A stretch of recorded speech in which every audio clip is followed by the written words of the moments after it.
шымылдығы ақ бауырсақ шашу боп шашылғанда қызыл жайлы жүзіңді жасырғанда қандай ғана сезімде болдың екен ақ шымылдық алдыңнан ашылғанда қандай ғана сезімде болдың екен ақ шымылдық алдыңнан ашылғанда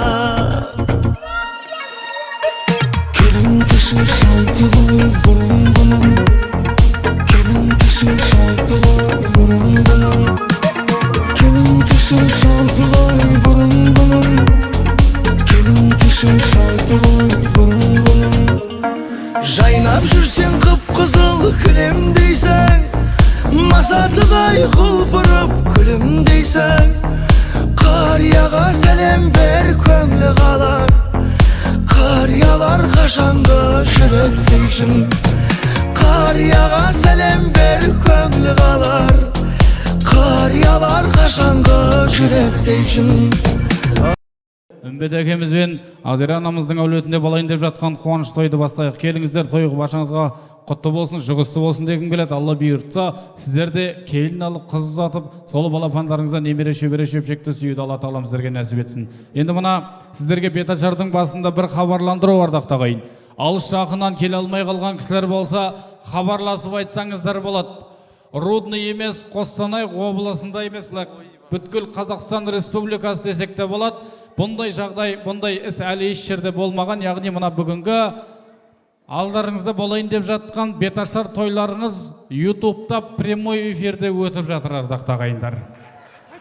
Сондықтан алыс жақындағы кісілерге хабарласып, YouTube'ға кіріп, Сманов Films деп жазса, өзі бірден шығарып береді, сол жерден YouTube'дан қарап отырса болады. Келе алмай қалған кісілер болса, бір хабарласып айтып бере қойыңыздар. Рудный емес, Қостанай облысында осы дүниені шығарып жүрген, алдарыңызда қызмет қылып жүрген Сманов Films студиясының жалпы жігіттеріне бір қол соқ қошеметтеп қойсаңыздар болады.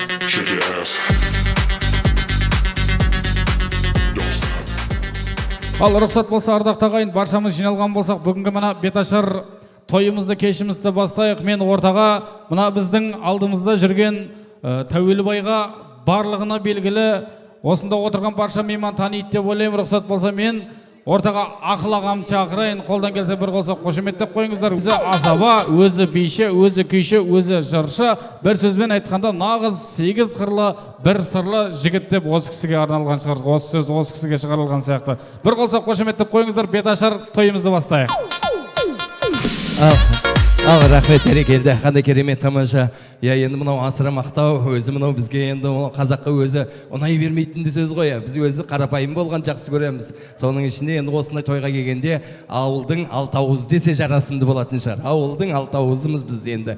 Ал рахмет, берекелді. Ал ассалаумағалейкум, атасы алаш, керегесі ағаш, шәугімі шоқтан, қазан оттан түспеген қазақпыз ағайын. Ұлы өссе, ұлысым дейтін, қызы өссе, ырысым дейтін қазақпыз. Қазақ өзі дәрежеге емес, дәстүрге бағынған, ізеттілігін келінен таныған, бақтым деп баласын баққан, татулығын абысынан тапқан.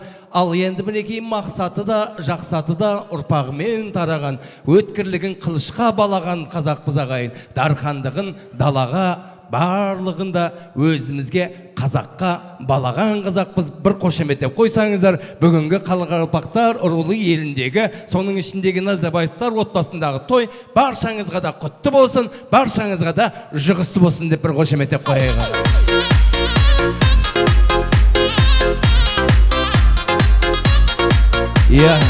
Ал керемет, мінекей құрметті ағайындар, құрметті қонақтар, Назарбаевтар отбасындағы, соның ішіндегі біздің үмбеттей ағамызбенен Ақзирадай анамыздың ұлдары ер жетіп, қыздары бой жетіп, соның ішінде ержандай ұлдары бүгінгі әселдей аппақ келіндеріңізді алып келіп, бүкіл Қостанай облысын қуантып жатыр ағайын. Бүгінгі тойымызға қуанып, қолдарына туанып келіп отырған ағайындар, баршаңыздың үйлеріңізде тал осындай мереке, берекелеріңіз көп болсын деп, осы бүгінгі берекелі тойымыздың ақтасарханын ашып беруге, және тойымыздың түндігін түріп берсін деген ниетпенен ауылымыздың ақсақалы Пышақбай ағамызды бір ортамызға шақырып, тойымызды ашқызып алсақ деп отырмыз ағайын. Ал Пышақбай аға, құрметпенен өзіңізге қошемет, ал алдымызға келіп мінекей ақтасарханымызды ашып берсеңіз.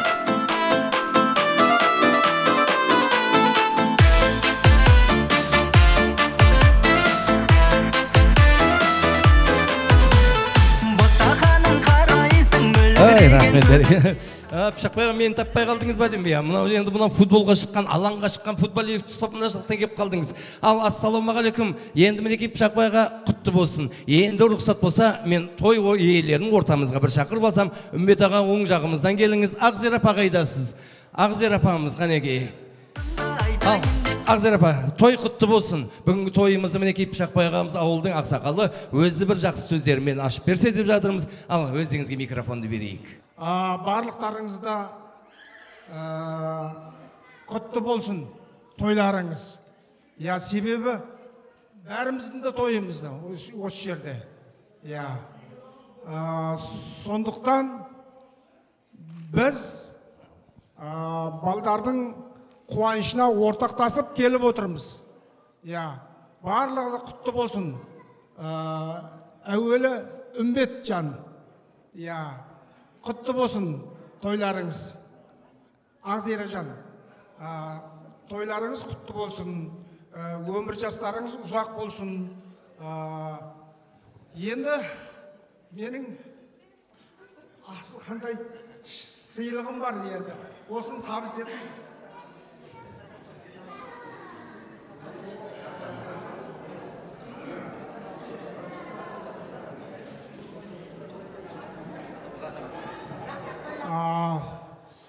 Енді тойды ашу маған тапсырылған деген. Сосын барлықтарыңызды тойдың жақсы өтуі сіздерге байланысты. Міне осы жанды етіп барынша ықыласпенен өткізсеңдер жақсы болады деп ойлаймын. Тойларыңыз тойға ұлассын, дастархандарыңыз ашық. Өмір жастарыңыз ұзақ болсын. Рахмет бәрекелі Пышақбай ағамыз. Мінекей Пышақбай ағамыз қандай керемет тамаша ұлағатты ұстазымыз. Мінекей 40 жылдық ұстаздық тәжірибесі бар мінекей. Ал енді мінекей Пышақбай аға, өздеріңіздің үйлеріңізде шаңырақтарыңызда шаттық мереке тойларыңыз көп болсын. Ал сіздерге бүгінгі қойшының таяғынан, келіннің аяғынан деген келіп жатқан келіндеріңіз мерекелі де, берекелі де, қадамы да құт болсын дейміз. Ал рахмет бәрекелді, тиісті орындарыңызға жайғасып алыңыздар. Келесі әндерімізді сіздердің құрметтеріңізге, ал алдымыздағы астан дәмнен бұйырғаннан алып отырайық. Қанекей Шәмшінің әнімен мінекей мен Шәмшінің әнімен тойымды бастап алам дейді. Ал енді мінекей біздің Шәмшінің әнісіз тойымыз ешқашанда басталмаған ағайын. Сол үшін енді мынау біліп жатсаңыздар қосылып отырайық, білмей отырсақ мінекей қол соғып отырайық деп Шәмшінің әнінен бір бастайық ағайын.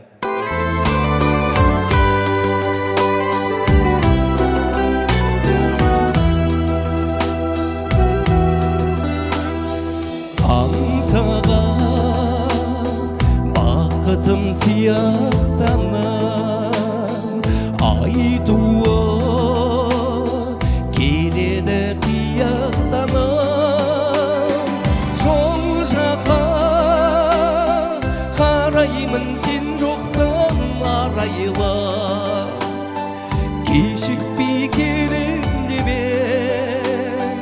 мен тұрмын елеңдеумен. Жол жаққа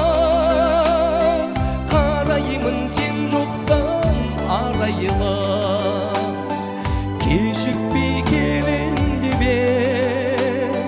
мен тұрмын елеңдеумен. Үмбет ағам достарына берейік микрофонды. Қайтейін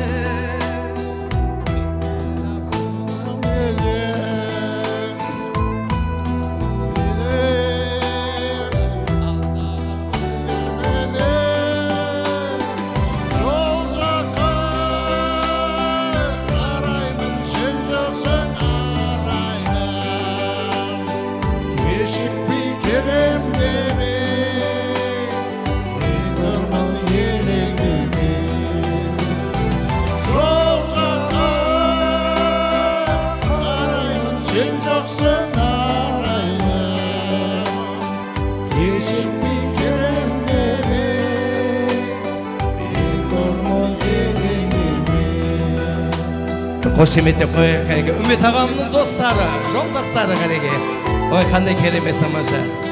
Ой, мінекей Ақзира апамыздың да, Ақзира апам жағынан ба? мінекей қандай керемет бір қошемет деп қояйық билеп жатқан кәнекей.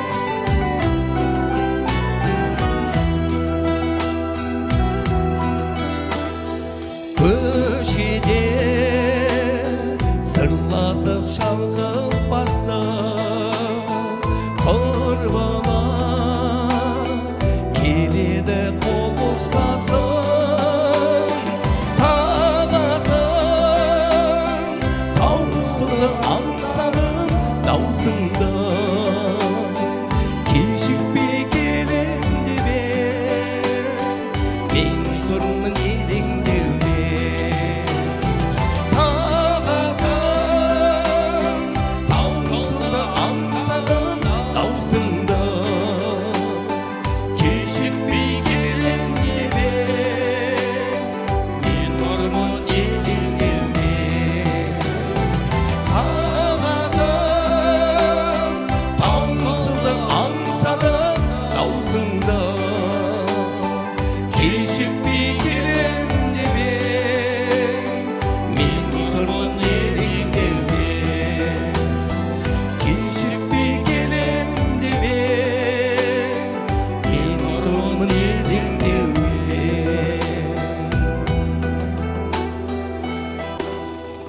Ал рахмет, бәрекелді.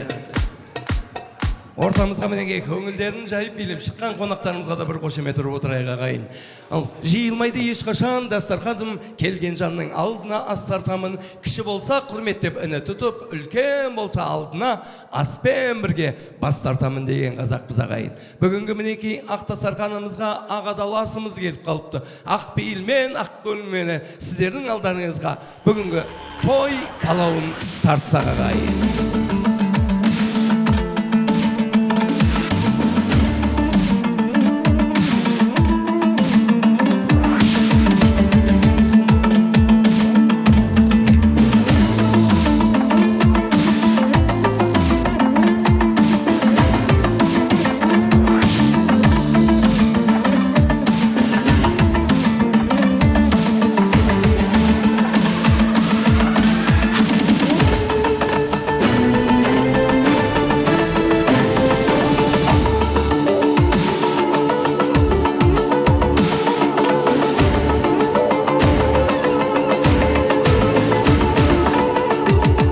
Алдарыңызға ас келді, қолыңызды бос қойдық деген біздің қазақтың жақсы сөздері бар ағайын. Алдарыңызға ас келіп жатқанда өздеріңізді тілекке тартқылап, сөзге сүйреленбейік. Ал бәрінде мінекей ыстық пейілімізбенен келіп жатқан асымызды қанекей ыстықтай алып отырайық.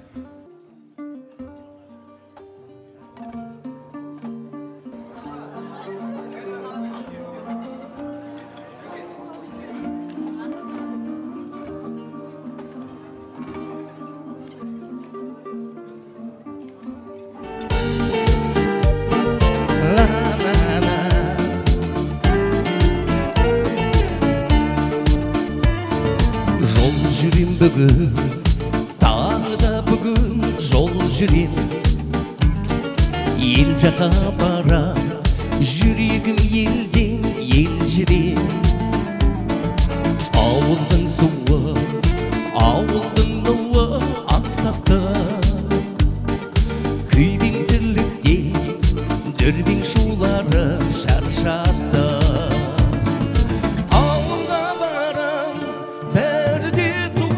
Ел жақта аңғылдайдылар, қарамайдылар бар жоққа. Ауылым жайлы, кенімік жайлы жүр жаза. Сүйеніп тұрып, зәуре әжем сүйінген шәрбаққа. Ауылым жайлы, кенімік жайлы жүр жаза. Сүйеніп тұрып, зәуре әжем сүйінген шәрбаққа. Жол жүрем бүгін, бармасам елге болмайды. Тынысымдаша тіреймін елге маңдайды. Ел жақындары аттанып кеткен келмеске, көз көрген жерден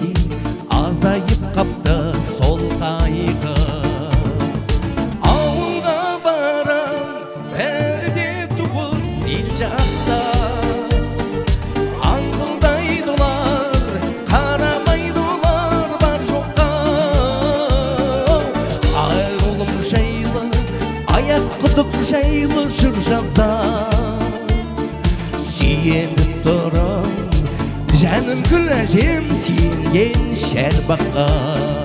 Ауылым жайлы аяқ құдық жайлы жыр жазам. Сүйеніп тұрам жаным күл әжем сүйенген шәрбаққа. Ал үлкендеріміз аман болсын, әрқашанда мінекей өтіп кеткендеріміз болса, әр уақыттары сол кісілердің қолдап жебепе отыра берсін, жата берсін дейміз ағайын. Ауылға барам, бәрде туыс ел жақта, аңқылдайдылар, қарамайдылар бар жоққа. Ауылым жайлы Тауелбай жайлы жыр жазам. Сүйеніп тұрып барлығымыз сүйенген шәрбаққа. Ауылым жайлы Тауелбай жайлы жыр жазам. Сүйеніп тұрып баршаңыз сүйенген шәрбаққа. Рахмет. Туған жеріміз, Тәуелбайымыз аман болсын дейміз. Баршаңыздың да мінекей, баршаңыздың да шаңырақтарыңызда шаттық мерекелеріміз көп болсын дейміз ағайын. Қонақ келді, қонысқа қонақ келді. Әркім өз барынша ақтарылып, сияпатпен сыйлықтарын орап келді. Ал біреулер шашуларын шашып жатыр, ал біреулер орамасын ашып жатыр. Айналайын көңілінен ағайынның көңілдері көл болып тасып жатыр деген ағайын. Бүгінгі мінекей біздің той иелері Үмбет ағамыз бенен Ақзырадай анамыздың, соның ішіндегі бүгінгі той иелерінің ағайын туысқандары, жалпы айтқанда Қарақалпақ рулы елінің үлкендерін ортамызға бір шақырайық. Қанекей, Үмбет ағамыздың бауырлары, ағалары, жеңгелері және іні қарындастары, күйеу балдары жалпы ортаға Қарақалпақ рулы елін ортамызға бір шақырсақ. Келіңіздер қанекей.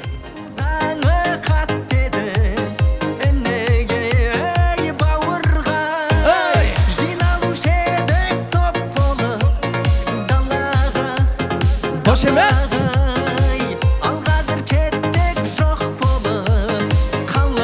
Al қанекей. Біздің Үмбет ағамыздың ағалары, жеңгелері, інілері, келіндері, күйеу балдары менен қарындастары келейік. Балалық шаққа жегінсек, ғашық боп қайта келушек. Кешегі сұлу қарындас, бүгін келіншек.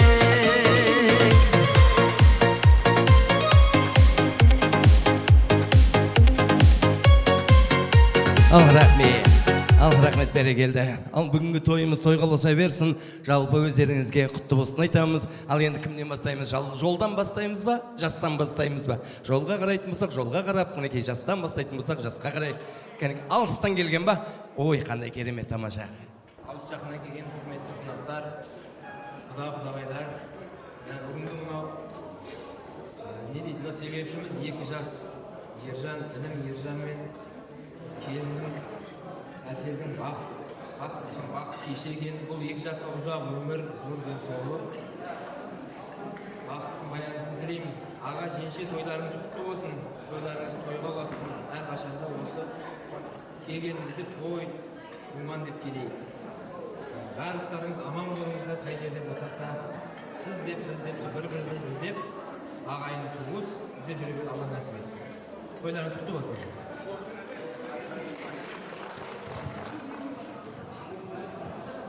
Ассалаумағалейкум. Ұзақ жақыннан келген қонақтар, бүгін Үмбет ағам мен Ақзира жеңгемнің үйінде Ақтөбенің қары жарылған күн. Бүгін Ержан менен келініміздің бас қосқан кеші құтты болсын. Үмбет аға, жеңге, тойларыңыз той болмасын, әрқашан өзіңізде тойлар болсын.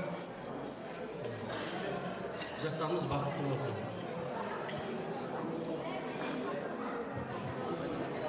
Жарық тойшы қауым, міне бүгін Ақтүйенің қарны жарылып, Үмбет ағам мен Ақзира апаның үйінде үлкен дүбірлі той. Ержантайымыз өзінің жартысын тауып отау құрып жатыр екен. Отаулары терезелері тең болсын. Үмбет аға, Азыр апа, не қылаймыз? Өстіп, балаларыңыздың қызығын көре беріңіз. Кімді Ержанды қашан үйленеді деп міне сәтін салған екен. Сол осы салып атқан үйі несі сәттілік болсын, басымыз тойдан шықпасын. Немерелерді көбейтіп атсыздар ғой, одан да көбейе берсін. Сол немерелер шулап келгенде не ішіп не жегендеріңізді білмей қалыңыздар. Сол басымыз тойдан шықпай, тойымыз тойға ұласа берсін. Осы аға, қарындас, келін, ортамыз ешқашан үзілмесін. Тек жақсы күнде кездесейік.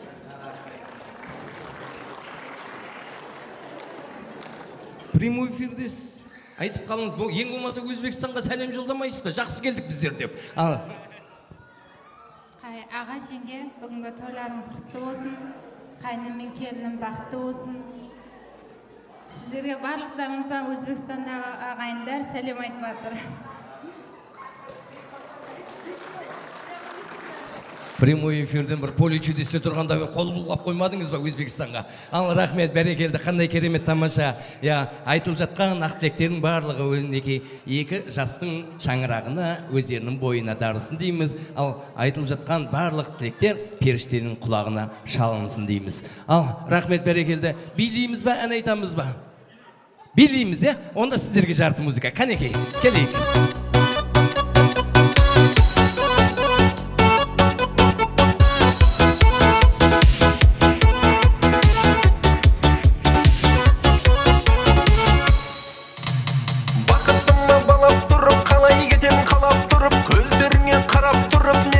Ағаларымыз, жеңгелеріміз, әнеге поддержка қылатындарымыз бар ма?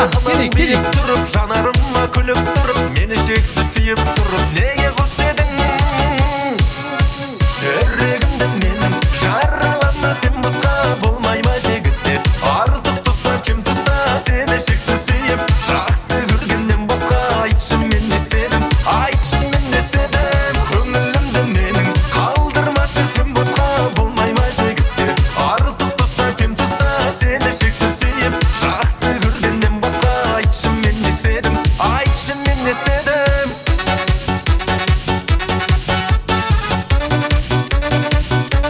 Ал рахмет, бәрекелді. Ал келіп жатқан қадамдарыңызға сіздерге нұр жаусын, қуаныштарыңыз қуанышқа ұласа берсін деп. Ал енді мінеке фотоға түсеміз ба, не қыламыз? Фотоға түсеміз ба?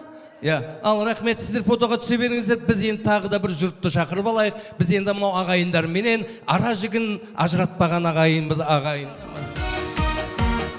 Біздің жалпы нағашыларымыз, қанекей, келейік. Үмбет ағамыздың нағашылары, Ақзир апамыздың нағашылары, Ержанның нағашылары.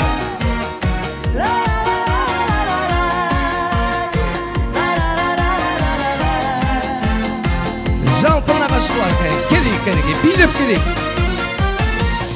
Аналардың бірге туған бауырысың нағашы, сүйендердің сүйенетін тауысың сен нағашы. Сендер барда жүректерге бұл түндейді нағашы, сендер келіп сүйендердің қуануын қарашы. Шын жүректен бақыт тілекті арнадың, сүйендердің қуанышын жақсы биге жалғадың, сүйендердің қуанышын жақсы биге жалғадың.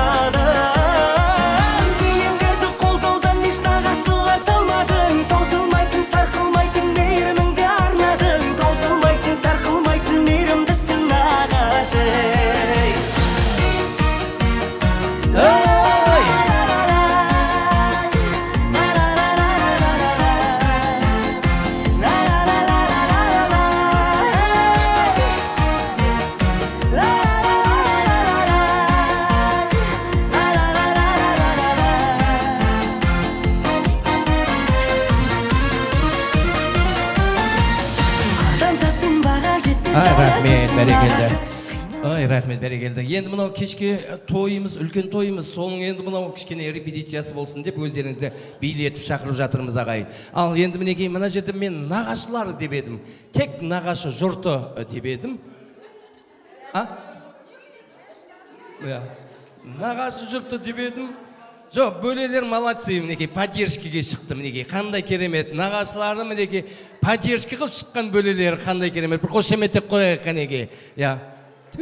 әйтеуір зорға қайтардыға бөлелерін. Ей, тойдың адамы екен, нағыз тойдың адамдары.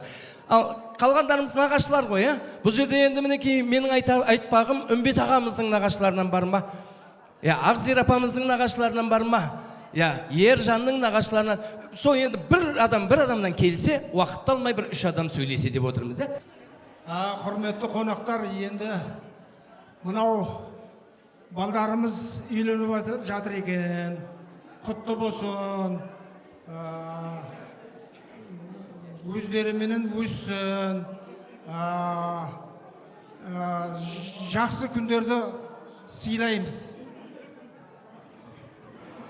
Ассаламу алейкум, қадірменді қонақтар, міне тойға жиылып келген, алыс жақыннан ат шаптырып келген қонақтар, баршаларыңызға жалпы сәлем. Міне бүгін қуанышты күн, бұл тойға жеткенде бар, жетпегенде бар. Міне осы күнге, қуанышты күнге келгендеріңізге барлықтарыңызға рахмет. Міне айтайын дегені, міне бүгінгі Ержан жиенімнің бүгінгі қуанышы тойына келіп отыр екенбіз, азғантай сөз сөйлеу реті келіп қалған екен. Сонымен бірге міне осы тойдың егелері көкем Үмбет, Ақзира апа, міне тойларыңыз құтты болсын. Алла сіздерге осы денсаулықты беріп, Алла осы тойды балдардың қызығын көруге Алла насіп етсін. Еліміздің тыныштығын, жат ағайынның аманшылығын ат шаптырып, әрқашан сіздің үйге тойға келуге насіп етсін. Не деймін, балдар бақытты баянды болсын, тіккен отаулары құтты болсын. Осы балдардың қуанышына бөленіп, барлығымыз осы балдардың қуанышында жақсы күндерінде естіп жүре берейік. Барлықтарыңыздың үйлеріңізде той болсын, берекелі күн болсын, той құтты болсын. Ассалаумағалейкум. Семьяға жақсы той. Үмбет, тойлар құтты болсын, жастар бақытты болсын. Балашаға жақсы семья болсын. Ендеріңізді шынды ғанала едейік қойған. Тойларың құтты болсын.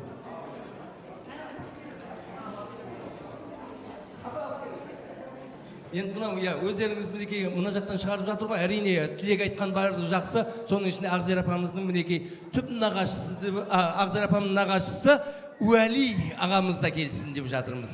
Уәли ағамыз қайда? Уәли, келіңіз кәнекей, мына жақтан тұра беріңіздер, келіңіз, апамның қасына тұра беріңіздер, келіңіздер. Ал өздеріңізге микрофонды берейік.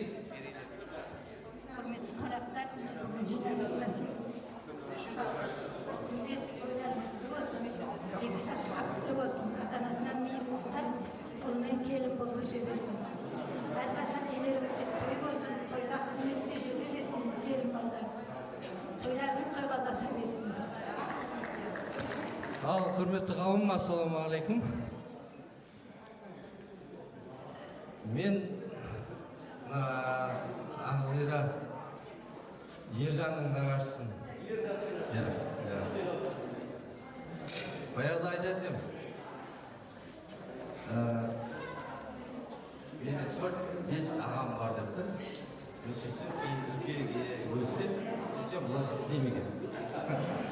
Ойлам, мен кішкентай кезімде барлығы мене бірнеше марқұм Нұрділдә деген езден қайтыс болып кетті. Одан кейін Жекең, Өбекең, Қайрат ағам, Жекең, Жандос. Бұларды ағам деп ойлап жүрсем, бұлар мен іздемеген. Елі, Өбеке, мен алып келгенде бауырымның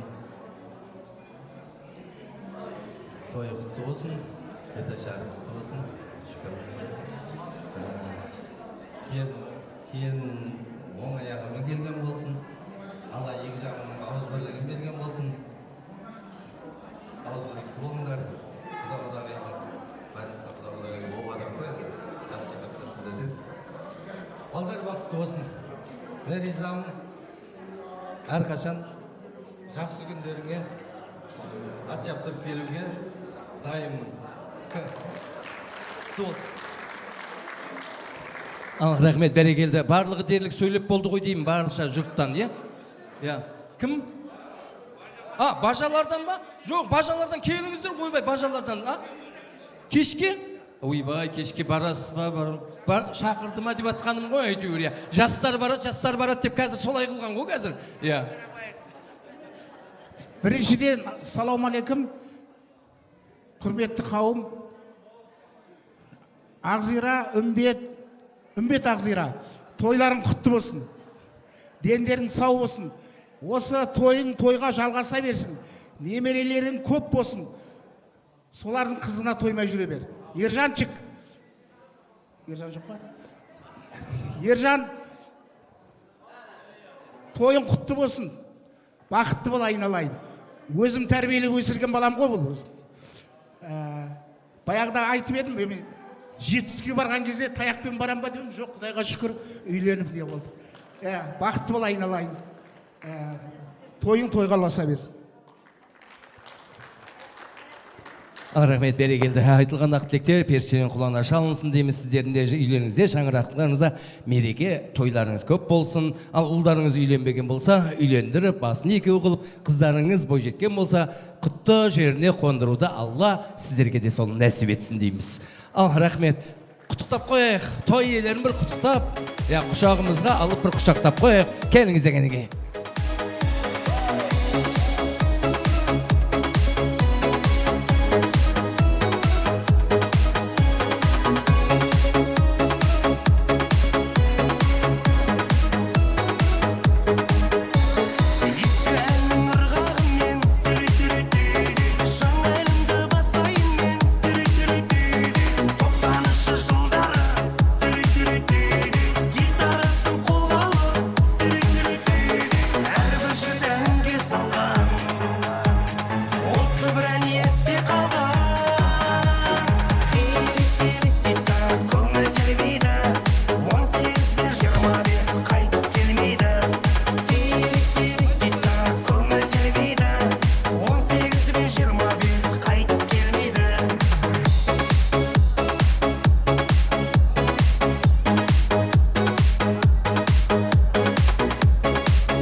Рахмет, бәрекелді.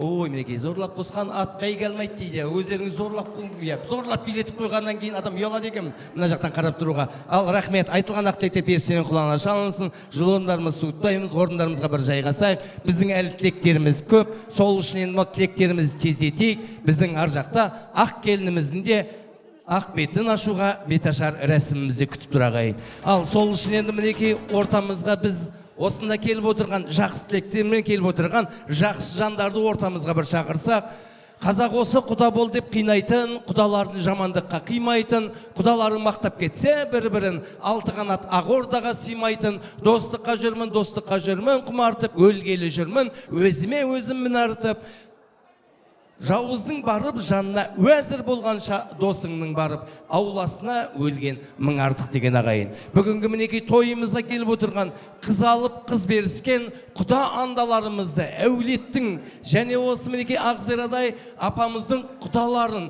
құда балаларын, құдашаларын және осы мінекей үмбет ағамыздың жора жолдастарын, көршілерін бір ортамызға шақырсақ, жиын және бөлелерін қоса шақырсақ, біздің осы үмбет ағамыздың тойымызда төредей болып отырған түнгі яғду командасын ортамызға ережелеп шақырайық ағайын. Келейік кәнеге, жора жолдастар, құда жекжаттар, бөлелер, жиындер, көршілер, жалпы баршаңызды ортамызға шақырайық.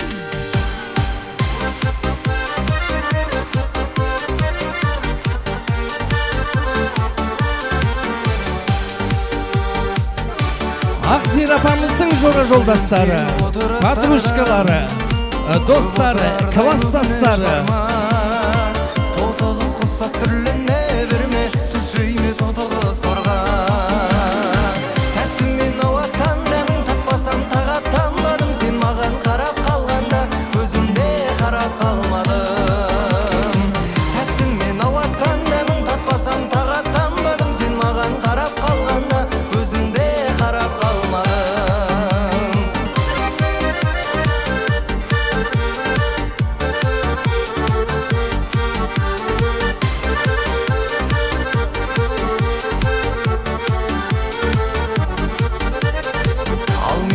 кешіререйім. Ал, рахмет берекелді. Мына жерде мінекей, рахмет. Ал енді жерде міне айтып отқанымыз Үмбет ағамыздың класстастары, жора жолдастары және мінекей өзінің сыйласып жүрген ағалары және інілерін, көршілерін бір ортамызға шақырып отырмыз. Және осы әулеттің жиендері, бөлелерін ортамызға шақырып отырмыз. Соның ішінде үлкендерді сыйлап, Ақжаулықта анамыз, Ақзира апамыздың да класстастарын ортамызға бір шақырып отырмыз. Енді мінекей жаңағы енді бізде айтып жатырмыз, асығыс біз тек қана қазір біздің уақытымыз тығыз, сол үшін бір кісіден, ағамыздың жора жолдастарынан бір кісі келсе, класстастарынан бір кісі келсе, Ақзира апамыздың класстастарынан бір кісі келсе, бөле жиендерден бір екі кісі келсе, тағы да кімді айтылмады. Жалпы мен айтам деген кісілерден, бір кісіден келіңіздер, мына жерге келіп тұра беріңіздер, келіңіздер, апа келіңіз. Сосын кім жағынан айтып атқандарыңыз өздеріңіз бір таныстырып, біз класстас едік, біз жиен едік, біз бөлес едік деп айтып, ақ тілекті бір айтсаңыздар. Ақ тілекті берейік, жақсылап, мерейленіп тұрып, жақсы тілектеріңізді білдірсеңіздер.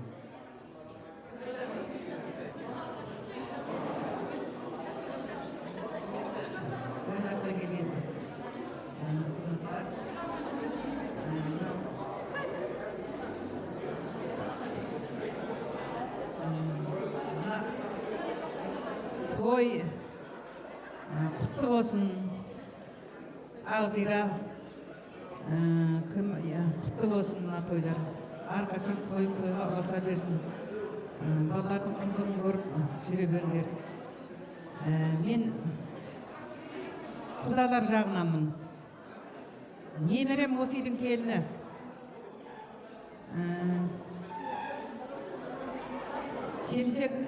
Келін аяғынан деген аяғы құтты болып келсін келіннің. Өмір жасы ұзақ болсын балалардың, дендері сау болсын, бақытты болсын. Ақзира тойларын тойға болсын. Қайырлы күн, барлық тойға жиналған жақын жол ағайын достар. Міне мынау біз үмбеттік жағынан бірінші ағайын, екінші құдалық жағымызда бар. Ол әр көршіміз. Міне үмбет Ақзира бүгінгі той құтты болсын, балдар бақытты болсын, өмір жастары ұзақ болсын. Әрқашан үйіңе жақсы тойға келіп Алла нәсіп етсін. Тойлар той болсын.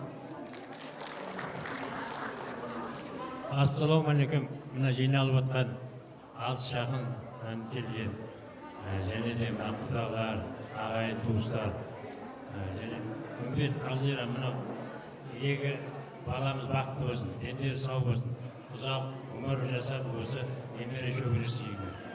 Той қаласын. Құрметті той қонақтары, міне бүгін үлкен бір қуанышты дастарханда бас қосып отырмыз.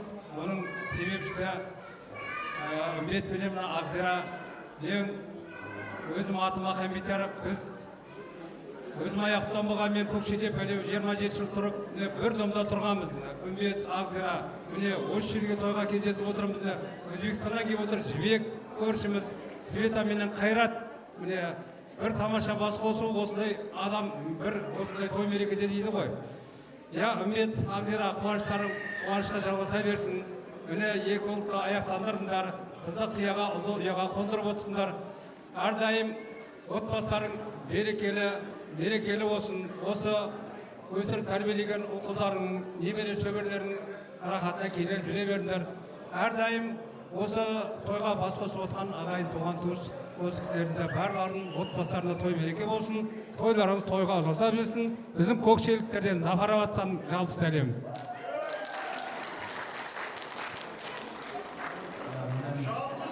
Ассалаумағалейкум, құрметті алыс жақыннан келген қонақтар. Бүгін үмбет досымыз бен Ақзира досымыздың жақсы бір қуанышты кешінде отыр екенбіз. Мен мына үмбетпен 10 жыл бірге оқып, бір арықтан су ішіп, бір көшеде тұрып, жүрген жігіттің бірге оқыған класстасымын, Шымкенттен келіп тұрмын. Мына балдарымыз бақытты болсын. Үмбет Ақзира тойларың құтты болсын. Әрқашан осы жақсылар тойда кездесіп, осындай жамағатпен бірге қол көрісіп, тойды жақсы өткізе берейік. Балдарыңыз бақытты болсын. Рахмет. Әсіресе мына Зафароваттан кейін кісі деген енді жалынды сәлемін айтты ғой бізге. Іштен жарып шықты. Рахмет бұл кісіге. Үмбетпен біздің Ақзираның көрші болаңдар. Ал енді біздер мына Рудыйдағы үмбеттің тонның ішкі бауындай араласқан көршілері, жолдастары, жоралары есіміне келіп отыр осы тойға. Үмбетті алыс жақыннан келген ағайын туысқан үмбет Ақзира мына ержанның басын екеу қыла алмай жүреді. Біздер де қос асып жүріп, қашан ержан сөзімді өтірдім ба бәке? Жаз деп едім ғой, жаз деп болды ғой дейді жаңағы. Рахмет айналайын. Өмірің берекелі болсын, берекелі болсын. Қосағыңмен қосағар ержан. Әр қашанда көтерген шаңырағың биік болып, кереген кең болып, әрбірлік пейілменен санаң болсын. Әр қашан сүйедердей панаң болсын. Жүректердің басына иман толып, астарында берекелі заман болсын. Сонан соң біздің ержанның алған жары жақсы болып, жаманат өсек сөзден аман болсын. Сүйікті алған жардан перзент сүйіп, ұлы қызы алдау жетеу бала болсын. Баланың бәрі бірдей мұңы болмай, біреуі ел билейтін адам болсын. 4 бақыт 7 байлық жолдас деген. Осылардың бәрі келіп осы жас байларға қосын. Тойларың той қаласын, өмірлері ұзақ болсын. Біздің енді шамалы енді өзіміздің осы тойға деген шашуымыз бар, соны тапсырамыз қазір. Мен енді мына үмбетке бермей қойын деп өтім, Ақзираға берейін ба? Үмбет ойынға салып жіберу мүмкін.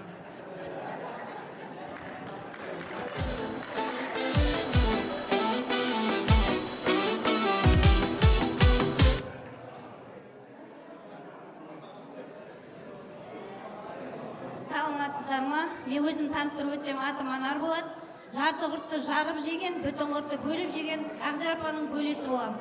Ақзира апа үмбет аға, алған келіндеріңіз адалынан болсын, қызметтеріңізді қыла білсін, жастарыңыз бақытты болып, осы балдардың қызығына тоймай жүре беріңіздер. Жастар бақытты болсын.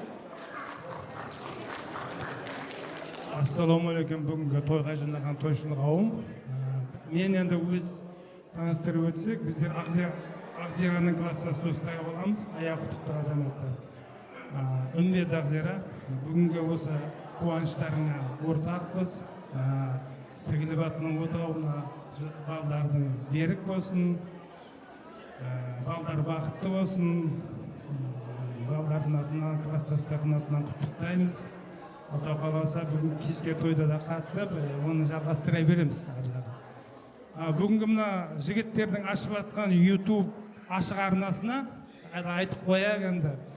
Бүкіл Тауелібай, Үшқұдық, Заравшан, Тамды, Зафарабад, Кенімік тойларымыз көп болсын, бейбітшілік болсын елімізде, ауызбіршілікті болайық. Алға Қазақстан!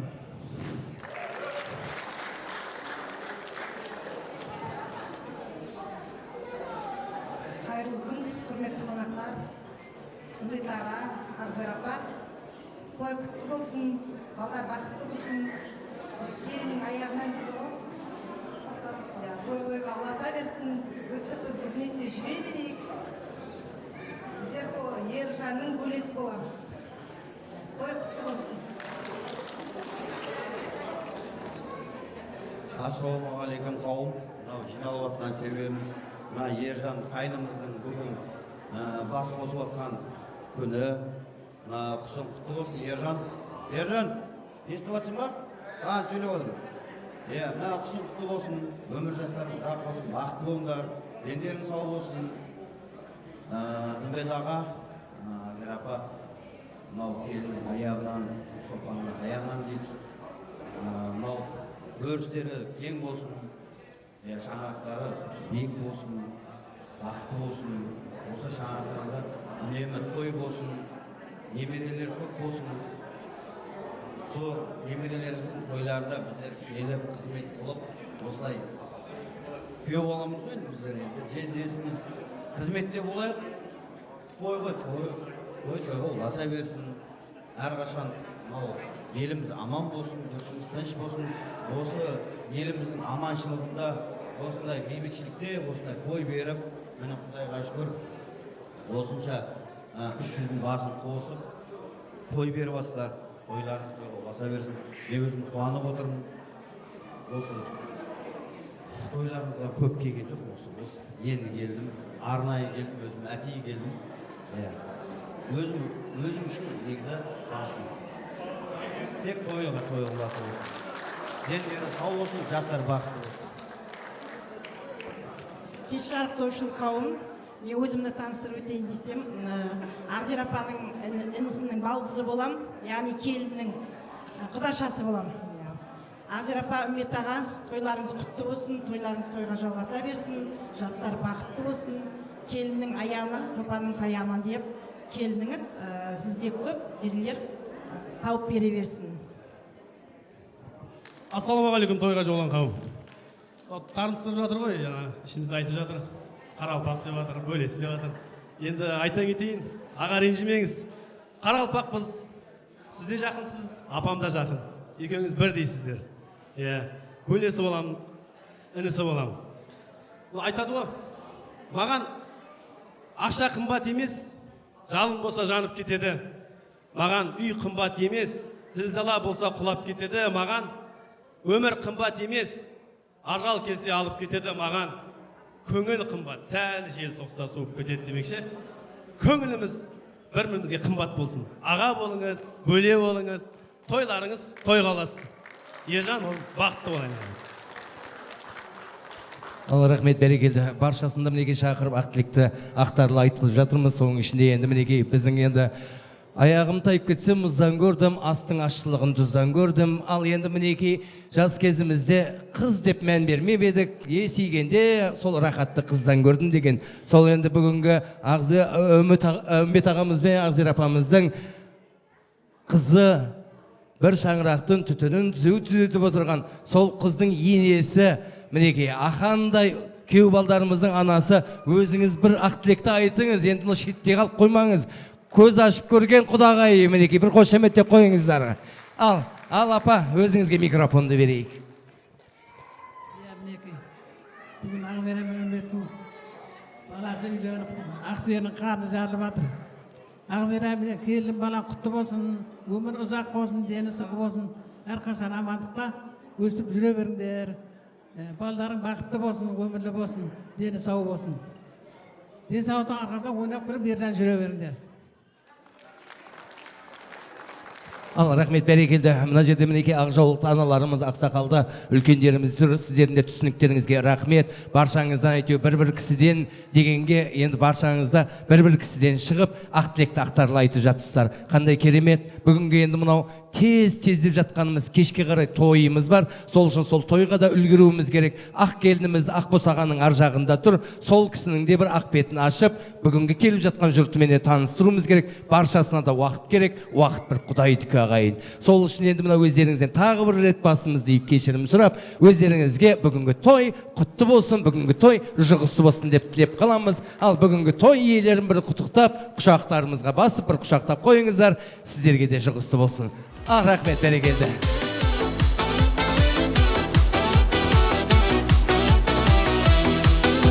Ғажап өмір бол, ойна күл, өткізуші мұңайып келгеніңде бір.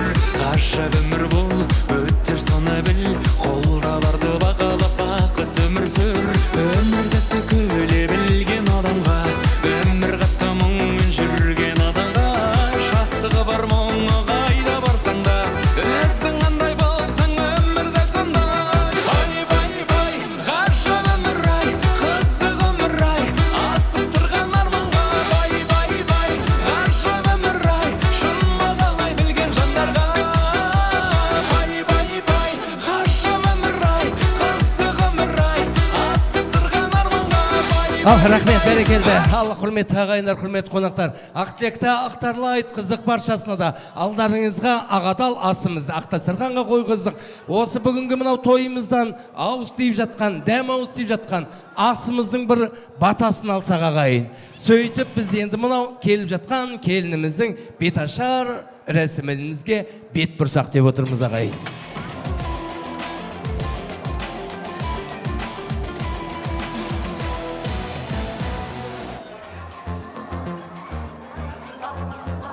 Ал рахмет берекелді. Ал рахмет берекелді. Ал енді мінекей асымызды жеп болған болсақ, сол асымызға ақ батамыз сұрайық. Сонан соң бүгінгі мінекей тойға келгеннен кейін сый сияпатымыз бар ағай. Иықтарыңызға жауып жатқан. Бүгінгі тойымыздан тобықтай деп, қусыйден құр шықпасын деп, иықтарыңызға бүгінгі тойымыздан сый сияпатта беріліп жатыр. Сол енді мынау бірінші сол сый сияпаттың бір батасын алсақ, содан соң асымыздың бір батасын сіздерден сұрасақ деп отырмыз ағай. Сый сияпаттың бір батасын сұрайық. Отбасы бала-шаға аман болсын, тыныштық баршамызға заман болсын. Табиғат таусылмайтын ырзық беріп, артылған дастарханға тағам толсын. Абырой даңқтарың арта берсін, ақ дәулет қызығымен бірге келсін. Қонағың жақсы көрген жиі келіп, таусылмас дәмдісіңді тата берсін. Осылай ойын сауық сайран бола берсін, үшің тойды мұңға тола берсін. Өмірдің гүл жайнаған жаннатында баршаңызға бақыттысы қона берсін. Осы үйге көп-көп қылып бала берсін, балаларға таудай талап сана берсін. Әрі де балалардың өнерлі боп, жарқырап, шамшырақтары жана берсін. Осы үйге сұлу мінез келін келсін, келінге адал ниет бел берсін.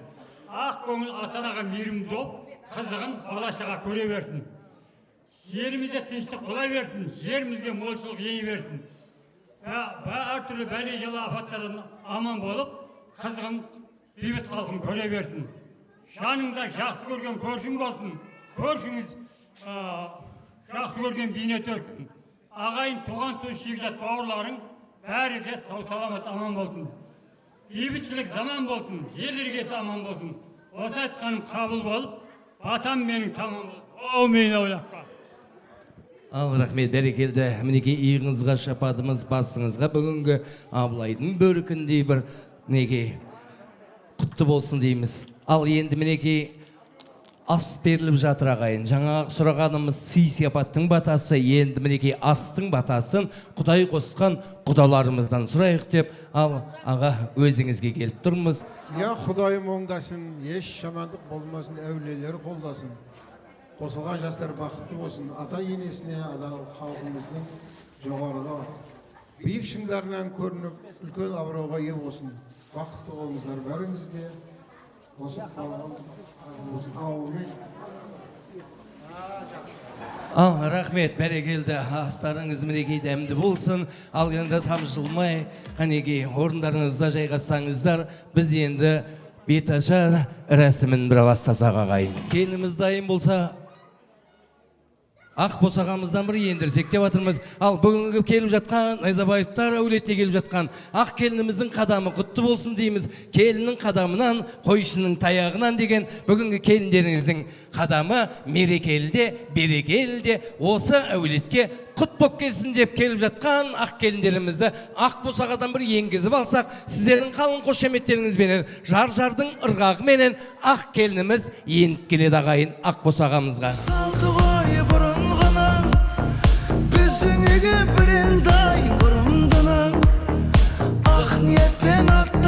Бұлай айналып, келіндер бұлай айналып сәлем салып шықсақ келіп жатқан халқымызға. Қошеметтерімізді білдіріп отырайық ағайын, құрметімізді білдіріп отырайық. Ақ бауырсақ шашу боп шашылғанда, қызыл жайлы жүзімді жасырғанда, қандай ғана сезімде болдың екен, ақ шымылдық алдынан ашылғанда, қандай ғана сезімде болдың екен, ақ шымылдық алдынан ашылғанда.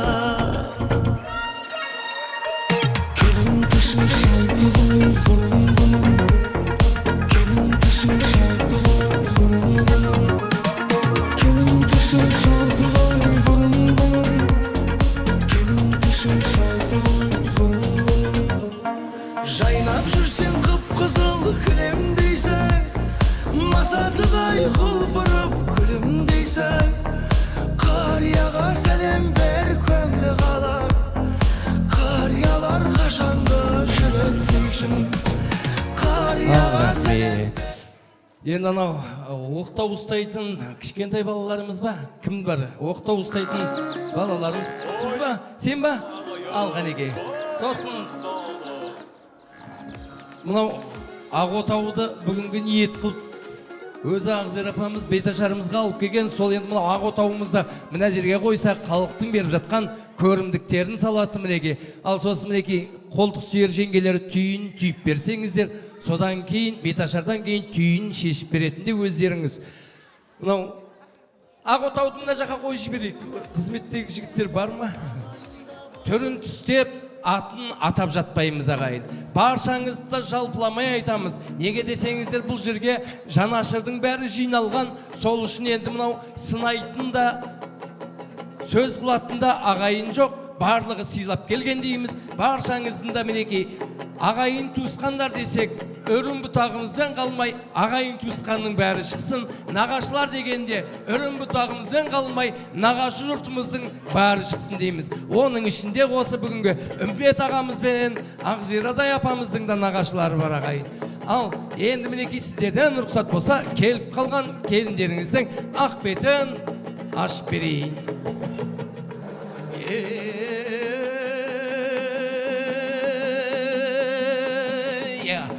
Ассалаумағалейкум, жиналған мына ағайын, шашуына келіннің сөз маржанын тағайын. Байқастырым қарасаң, күлкіге толы маңайың, жақсы сөзбенен күтсеңдер бұлақтай болып ағайын.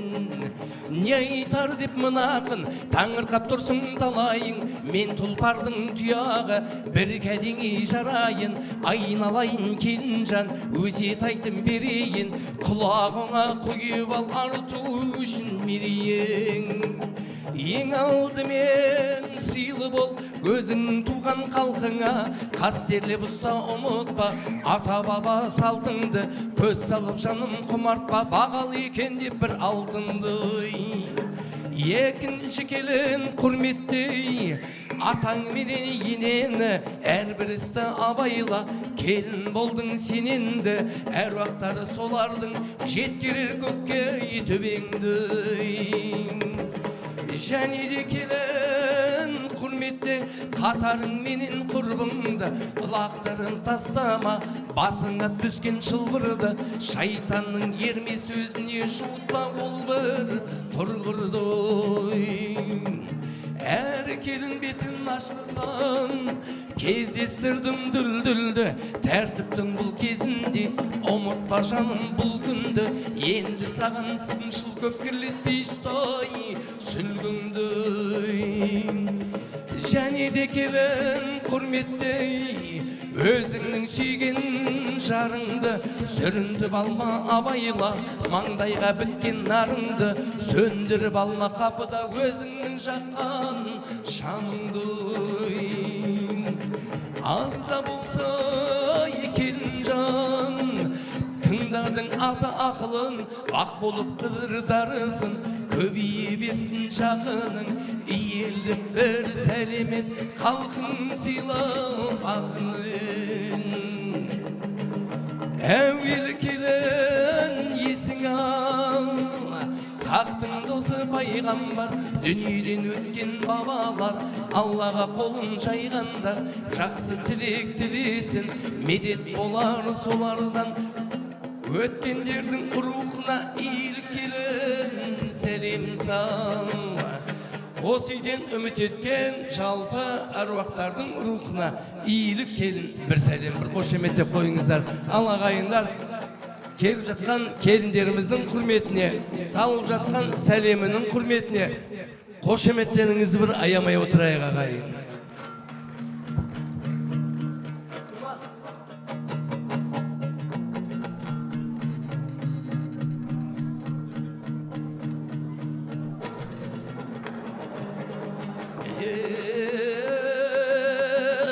Халқының қамын ойлаған, ақылға терең бойлаған, Сарытаудай атаң бар, алғыспенен көгерер. Атаңнан жаным бата ал, кесе өтте алдынан, әрбір сөзін жаттап қал.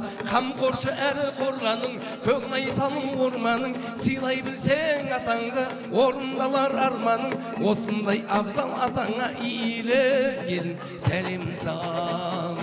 Жалпы қайын аталарыңызға иіліп келін бір сәлем. Жалпы қайын аталарымызға. Қанекей, Қарақалпақтардан бар ма? Қайын аталарымыз қайдамыз, қанекей.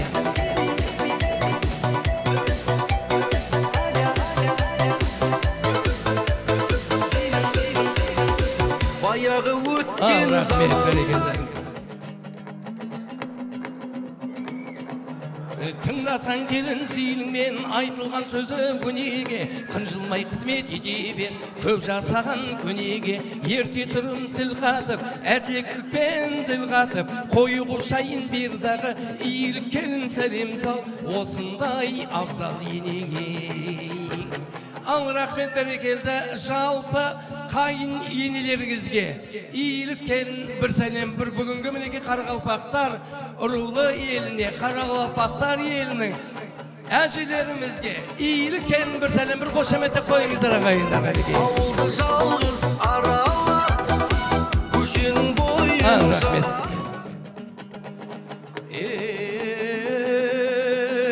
Атаңыз бар қадірлі, сыйласа көзге сабырлы, аузына дұға баталы, самайдан түспесе де сақалы. Үмбеттенген атаңа иіліп келін сәлем сал, болмасын бізден қапалы. Басынан талай көктем күзді өткізген, жол бар ма сірә дейтін біз өтпеген. Келін жан ақ жаулықты енеңіз бар, жүрегін ешбір жанға мұз етпеген. Танытып ибалықпен басыңды, енеңізге Ақзира деген ізетпенен Ал енесіне бір қошаметті қойыңыздар қанеге. Ата енесі, үмбет атаңыз, өз енеңіз, Ақзира енеңіз. Ауылда өскен қыз қалмақ, ән жазып сол бір қыз қармақ. Ай, рахмет, бәрекелді.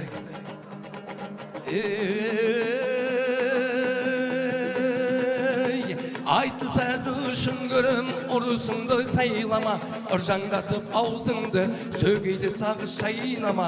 Үйді отырған кісінің жел жағынан шаңқытып, баспақтата айдама. Үйіңе мініп келген көлігін босағаға байлама. Асығып отыр қайтсақ деп шыдамсыз кілең қайынаға. Қайынаға абысындарыңызға иіліп келін сәлемен. Жалпы қайынаға абысындарыңызға иіліп келін бір сәлем.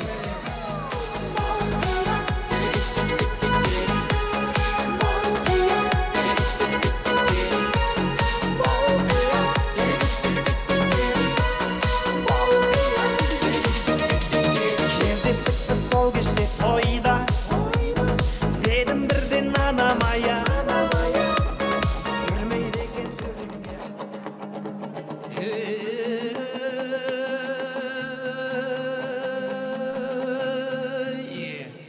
Нағашы жұртың бір бөлек, оларды халқы сыйлаған, тұқым шашқан бәйтерек қадірменді сыйладым.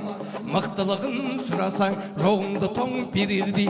Нағашы жұртың осындай шетінен бір керемет, артықша сыйлап бұларды иіліп жаным.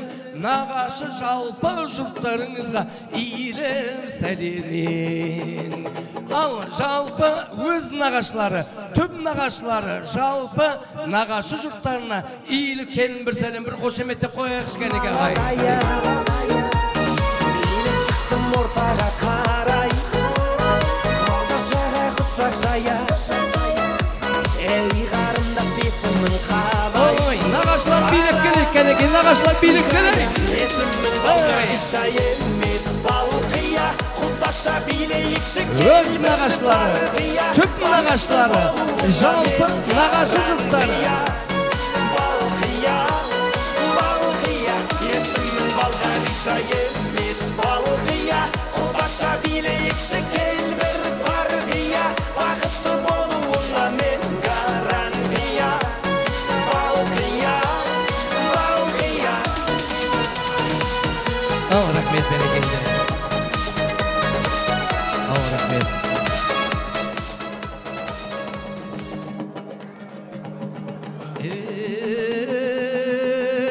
Апаларың бір төбе көңмай салы көрікті абайлап сен қарасаң құдай бақыт берімді жас келінді көрім деп алыс жолдан оларда бірі қалмай келіпті олардың бөлек орны түрі түсін сұрасаң қыз жібектей форма шашуына берердей бір жорға торыны аямайдай өзіңнен бұлар ешбір дүние мал апа жезделеріңе иіліп келін сәлем сал ал апа жезделері бүгінгі мінекей тойымыздың және ержандай ұлдарыңыздың апа жезделеріне иіліп келін бір сәлем бір қошемет деп қояйық ағайындар.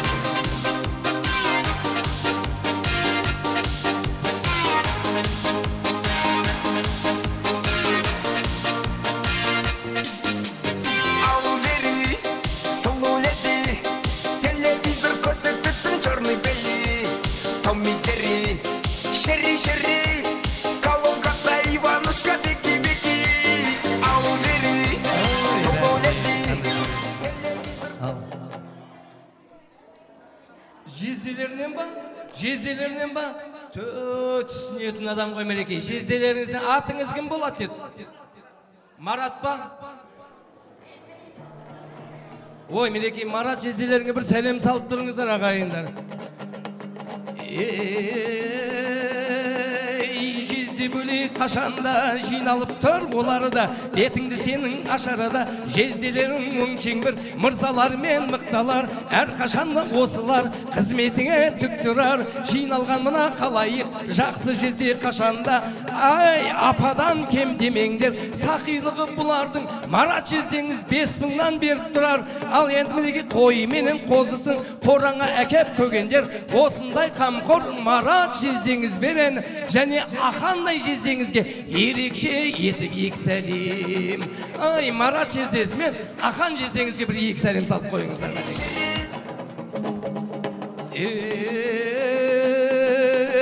осы тойға жиналып келіп тұр міне жиын бөлелер осылардан көресің асықпасаң еңбегін жеңдеріңде өңшең бір ағайлар мен сығайлар есіңе жаным құдайдал қатарыңды көбейтер жиын және бөлелерге сәлем сал ал енді мінекей аттарыңызды атап отырмаймыз жалпы жиендер жалпы бөлелер деп қанекей иіліп келін бір сәлем бір қошемет деп қояйық ағайындар.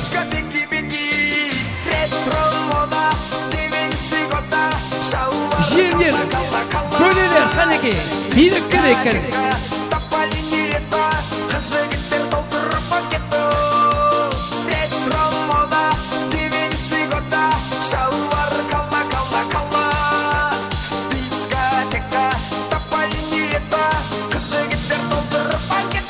Ай, рахмет.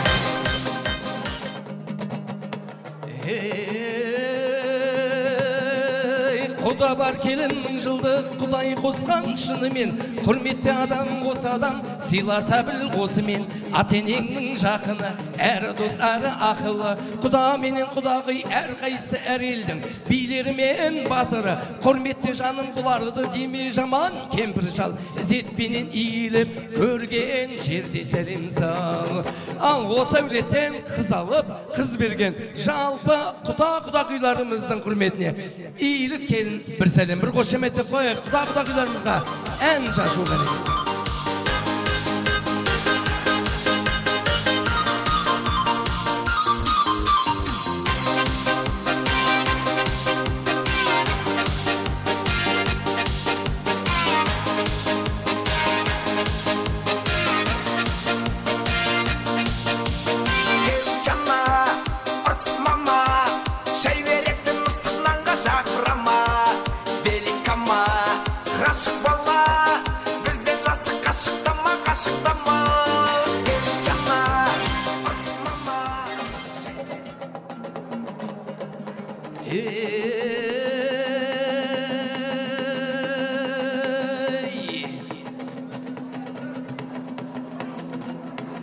Ата-енеңнің достары класстас әрі босқаны құдайдың осы қосқаны ал Жастар 60-қа келсе де бұзылмаған бастары, бүгінгі тойымыздың төрінде төредей болған класстас достары, анеки ата-анаңыздың класстас достарына иілі келін бір сәлем.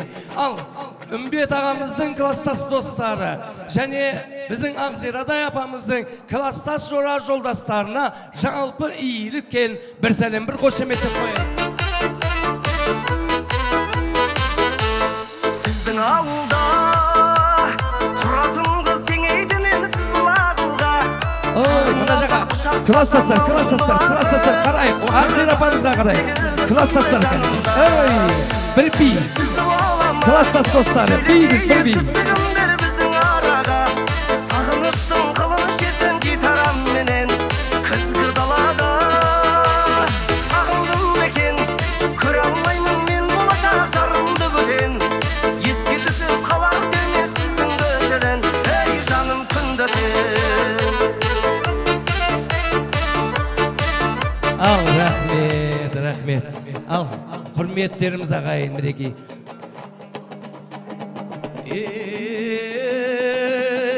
Сабыр қыл келін сыр бермей аштықпенен тоғыңа, қобалжы қылып еріңді өзің жеп жүрме тамақтың, тәттісі түссе қолыңа, абайлап сөйле аң болып оң менен солыңа. Алдынан өтіп ордаңдап келе жатқан кісінің кеселеп жүрме жолына.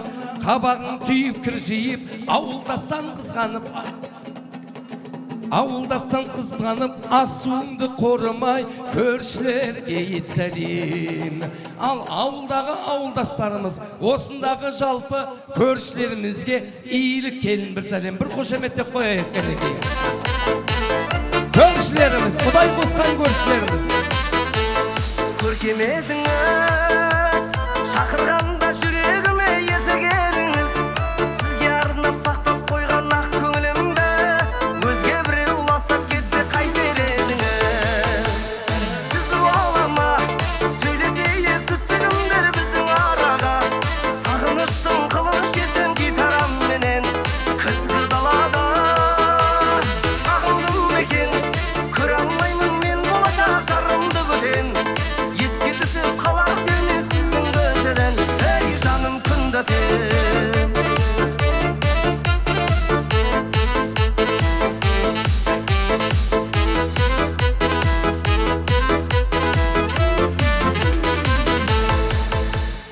Ал рахмет, бәрекелді. Ал көршілер, өздеріңізге бүгінгі тойлар құтты болсын. Бүгінгі мінекей Үмбет ағамыз бен Ақзирадай анамыздың ақ келіндері, сіздердің де келіндеріңіз.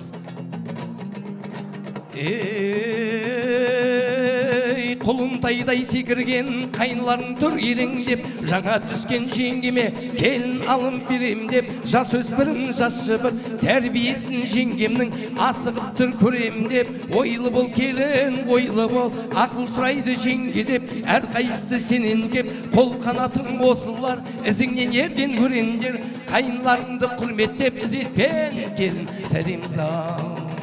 Қызыл гүлдей құлпырған көп сағынған сыртыңнан, алма мойын аққулар көруге сен ұмтылған, қайын сіңілің қанатың, күтіп ұстары жанатың, бұларға да келдірет иіліп келін сәлем салатын. Қайынларың мен қайын сіңілдеріңіздің құрметіне иіліп келін сәлем сал. Жалпы қайынлары және қайын сіңілдеріңізге иіліп келін бір сәлем, бір қошеметтеп қояйық кәнекей.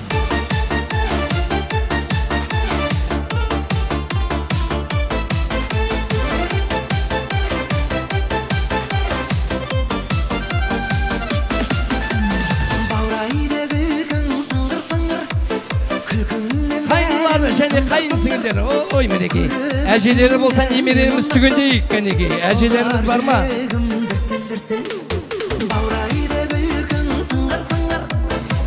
Ал рахмет бәрекелді.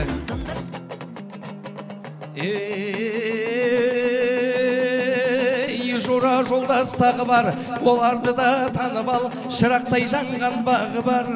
Ержанның жақын әрі досы, әрі ақылы, оларға да келдірет, иіліп келін сәлемет. Ержанның жора жолдастары, жалпы аттарын атап, түрлерін түстеп жатпаймыз. Жалпы класстастары, жора жолдастары, достары демегей. Ержанның достары, жора жолдастары, класстастары.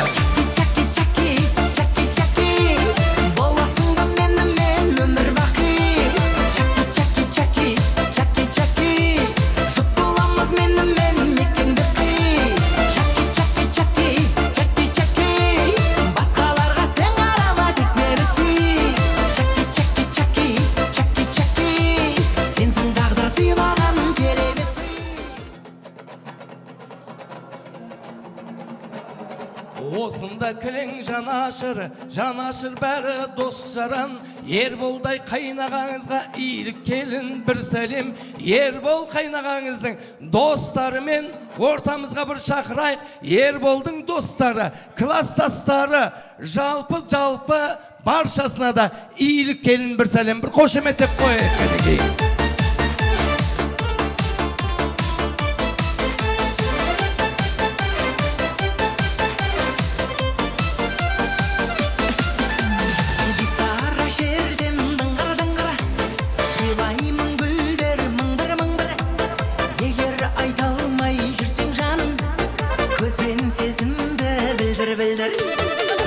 Рахмет, бәрекелді, қандай керемет. Неге Ерболдың класстастарынан тағы да бір кешірім сұраймыз. Енді мына жерде отырған барлығы Ержанның класстастары екен деп, достары екен деп ойлап қалдық.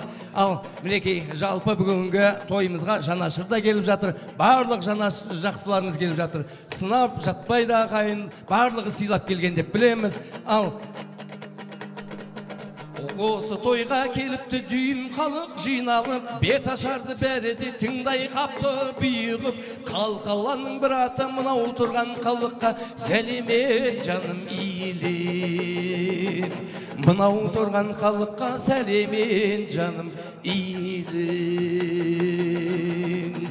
Ал рахмет, бәрекелді. Бүгін енді мынау келіп жатқан қонақтарымыздың да ішінен қалып кеткендеріміз болса, соның ішінде мінекей барлық Қарақалпақ рулы еліне бір сәлем салып қойайық. Жалпы нағашыларымызға тағы бір сәлем салып қойайық. Жиендерімізге арнайылап тағы бір сәлем салып қойайық.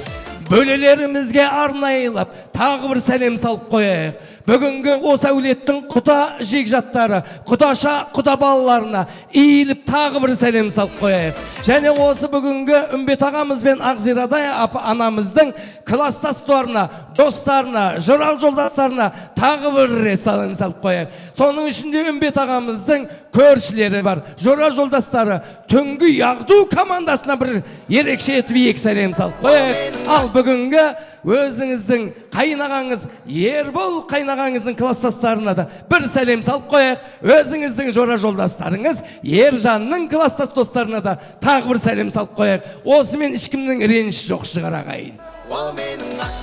Ал енді мінекей ортамызға осы ақ келініміздің ақ жаулықты енесін бір шақырсақ деп отырмыз қанекей. Ал ортамызға той иелері бір келсе, Ақзира апа келді. Ал рахмет, бәрекелді. Ал құрметті ағайындар, құрметті қонақтар, біз енді мынау ақ жаулықты анамыз мінекей бүгінгі әселдей ақ келініміздің енесін ортамызға бір шақырып отырмыз. Бүгінгі мінекей ене деген атауыңыз құтты болсын. Ене деп жатырмыз сізде енді мынау. Келіндер түйін бір шешіп берсеңіздер, біздің ақ келініміздің енесі ақ шәлісін бір түріп берсе деп отырмыз ағайын. Маңдайынан сүйіп берсе деп отырмыз. Және Үмбет ағамызды ортамызға бір шақырайық. Келіңіздер. Ал осындағы бүгінгі елімізді қуантып жатқан Ержан ұлдарыңыз бір ортамызға шақырсақ деп отырмыз ағайын. Ал той иелері келейік кәнеге. Мен саған ғашық болып қиналдым әттең іштен, о менің ақ періштем, келбетің ақ келіскен. Мен саған ғашық болып қиналдым әттең іштен.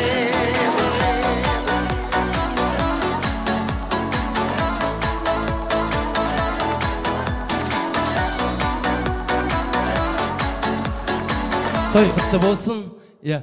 Ақ шәлісін түріп Ой, Ақзира апамдай болып жүріңіздер, әрқайсыңыз да. Мінекей, бүгін түнде ғана келді ағайын. Қарағандыдан жол жүріп келді. Келінін алып келді ағайын. Сол үшін енді мынау шаршап жүрген тағы бір жайы бар. Ақзира апам мына жаққа тұрыңыз. Ойбай, Ақзира апа керек емес.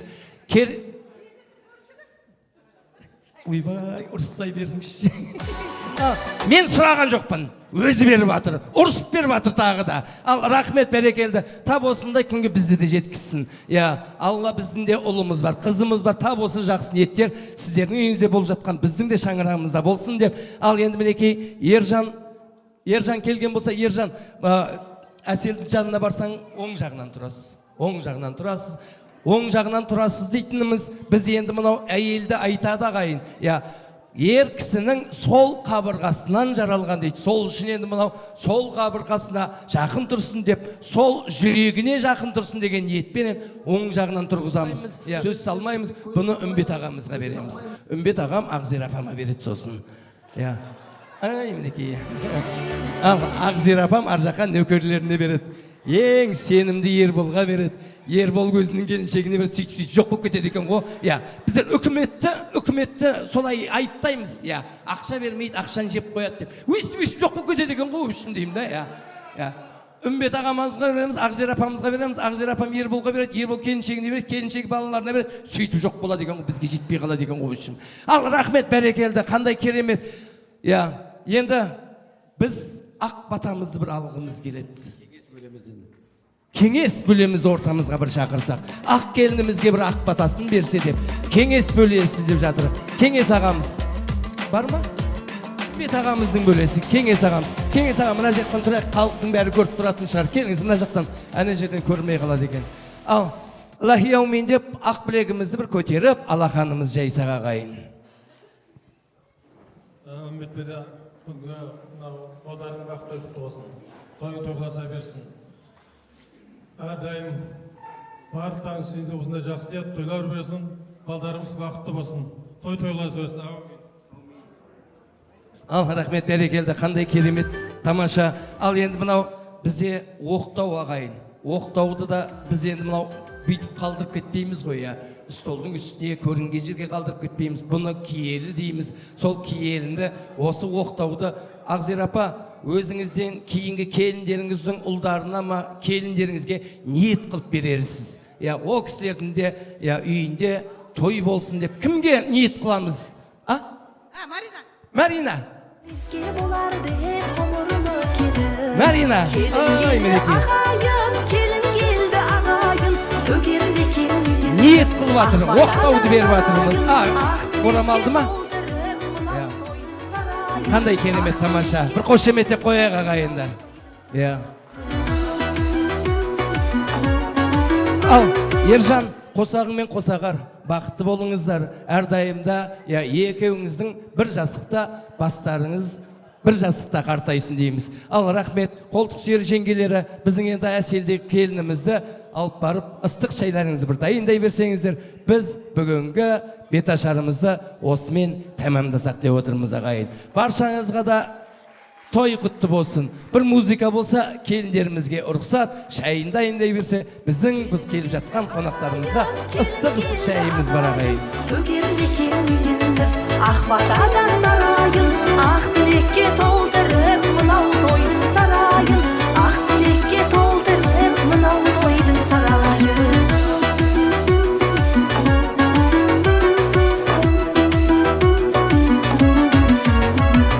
Басыңдағы құт болсын ақ орамалын, бұл бақытты сәттердің бағала бәрін. Бүгін келдің бұл үйге ақ келін болып, айналарсың жаулықты анаға жаным, айналарсың жаулықты анаға жаным. Келін келді қалайық, келін келді қалайық, сауын айтып баршаға тойдың әнін салайық. Бұл аяқ бендерге Ал рахмет, қандай керемет. Бүгін мінекей ақ келініміз түсіріп, Найзабаевтар әулетінде мәре, сәре, ұлан асыр той ағайын. Мінекей әкенің қадырын білтірісінде, онсыз алға баспайды бірісіңде, күйіңде емес шертемін деп күйігіңді ақыреттен кетпесін мұң ішінде, ананың қадырын білтірісінде, онсыз алға баспайды бірісіңде, бесігіңді тербеткен кірпі келмей, ұйқың тыныш болсын деп түн ішінде деген ағайын. Құлақ салып Алланың әміріне, тірлікте жет, ата-ананың қадіріне, өлгеннен соң бәрі де кеш болады. Алтын сарай құрғызсаң да қабіріне деген ағайын. Бүгін мінекей ата-аналарымыздың мінекей төрт көзіміз түгел, бастарымыз бүтін, бауырларымыз аман тұрғанда мінекей той қылып жатсыздар ержан.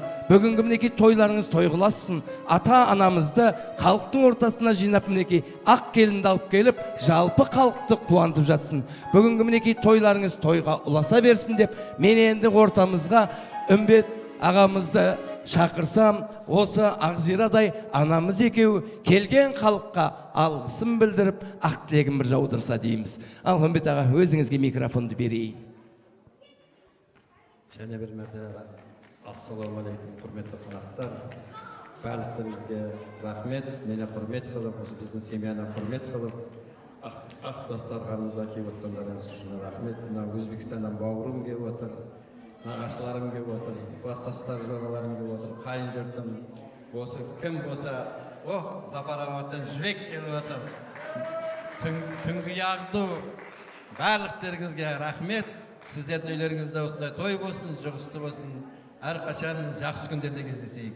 Барлықтарыңызға рахмет. Бүгінгі біздің тойымыздың қадірлі қонақтары осы бізде құрмет қылып, осы тойымызға атсалысып, осындай алтын уақыттарыңды бөліп, мінекей жұмыста болса да адамдар жұмысынан жауап тұрып, бүгін жұмыс күні ғой енді. Келіп отыр. Мына алыстан келген қайыныма, мына теміртаулық қонақтарға, барлықтарына, Шымкент, Тараз, барлықтарына рахмет. Әрқашан осындай тойда қызметте жүрейік барлығымызда. Жанымыз сау болсын, балдарымыз мына бүгінгі бас қосып отқан бақытты болсын.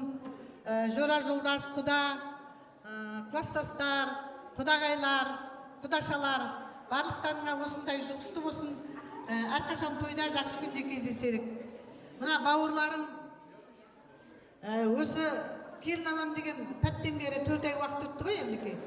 Жанымда өзіммен бірге күн демей, түн демей әйтеуір жүгіріп, қызметін жасап атқан өзімнің өз бауырларыма рахмет айтқым келеді. Мына алыстан, ұзақ жақыннан демей, алыстан келген қайнағамның абысынымен үлкейген, мен бара алмайым деп балдарын жіберіп отыр. Мына қайныма рахмет, келін саған да рахмет айналайын, осындай құрмет қылып біздерді келіп отырсын. Мына видеошы балдарға, осы тойда қызмет етіп атқан музыкант балдарыма, Санжар музыкантыңа. Сосын мына ақылды, мен өзім бұдан 8 жыл бұрын үлкен балам үйленгенде бетін аштырып, беташар тойын осы балаға тапсырған. Міне осындай уақыт өтіп, осындай күні тағы да мінекей кездесіп отырмыз. Өнерің өрге баса берсін, әрқашан шаршама, халықтың құрметінде, қызметінде жүре бер. Тойымыз тойға жалғасын. Барлықтарыңызға рахмет. Қош келдіңіздер. Маған ба, тойларда қайтсын. Қандай керемет, тойдан тойыншыда, тобықтай дейді ғой, тойдан дейді. Қуысиден құр шықпа деген, әрине. Ақзира апа, сенім білдіріп, өзіңіз бүгінгі мұнау тізгінді тапсырғаныңызға сізге де рахмет. Әрине айтып жатырсыз, бұл енді мұнау былтыр болмаса да осы январ, февральда шығар айтқаныңыз. Ойбай, Ақзира апа, оған дейін қанша уақыт деп едік, көзді ашып жұмғанша бүгін келді де қойды. 8 жыл бұрын дейсіз. Енді бір 8 жыл, 10 жыл салатын болсақ, пенсияға да шығатын шығарым мен, Ақзира апа. Ал рахмет, бәрекелді, той қыласа берсін. Сонда да айтқан шығармыз, тойда кездесейік деп, сол енді бүгінгі тойымызда келіп отырмыз. Ал енді мінекей, баршаңызға да той құтты болсын. Енді өздеріңізді ортамызға 1 сағат биге шақырайық. Келіңіздер кәнекей, той қыласа берсін.